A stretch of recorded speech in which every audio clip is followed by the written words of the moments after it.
Exercise 8.1 और exercise 8.1 का question number first क्या गिवन है?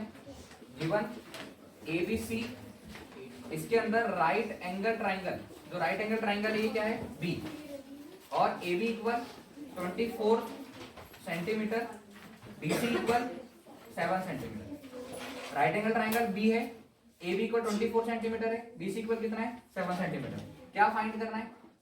Find that sine A cos A first, second sine C और cos C।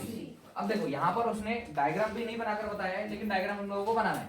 AB equal 24, BC equal 7 और B दिया है 90।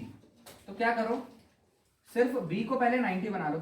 ये B को हम लोगों ने क्या किया?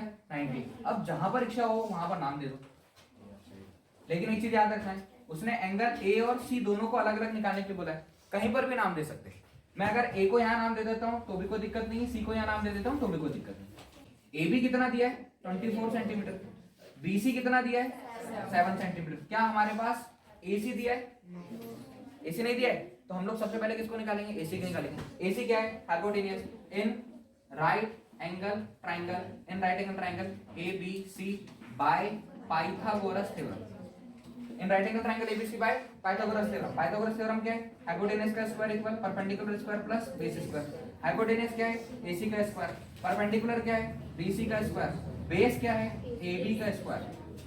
तो AC का स्क्वायर इक्वल BC की वैल्यू 7 का स्क्वायर, AB की वैल्यू 24 का स्क्वायर।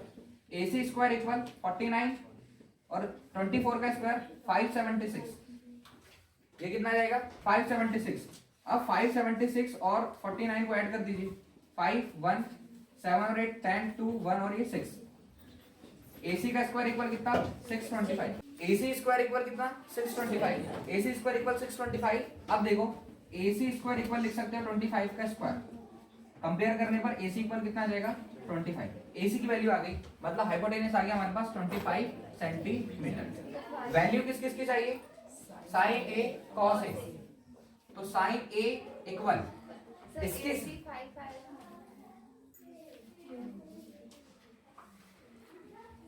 625, 25 का स्क्वायर, 25 का स्क्वायर मतलब 25 इंटू 25 और ये क्या जाएगा? 25। स्क्वायर से स्क्वायर कैंसिल, ये कंपेयर कर लिया। AC कितना आया? 25।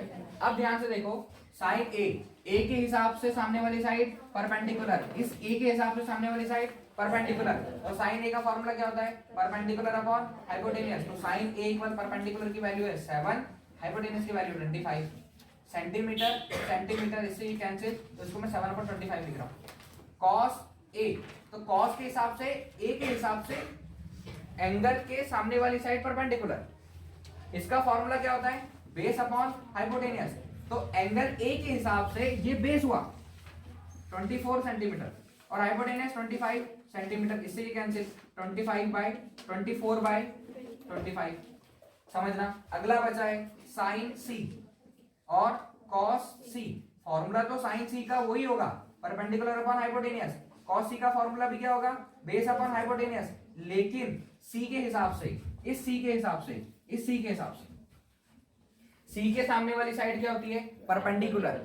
अगर C लेकर रखा हुआ है तो C के सामने वाली साइड परपेंडिकुलर, तो इसमें परपेंडिकुलर की वैल्यू हम पुट करेंगे 24 सेंटीमीटर, और हाइपोटेनियस तो हाइपोटेनियस ही होता है, इसको काट देना है, हटा देना।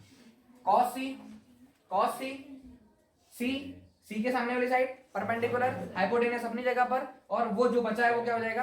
बेस। तो बेस अपॉन हाइपोटेनियस, बेस कितना? 7 सेंटीमीटर, हाइपोटेनियस कितना? 25 सेंटीमीटर। कैंसिल, क्या बचा? 7 बाय 25। तो ये एंगल के हिसाब से हमको चेक करना है कि कौन सी वैल्यू कहां पर आएगी।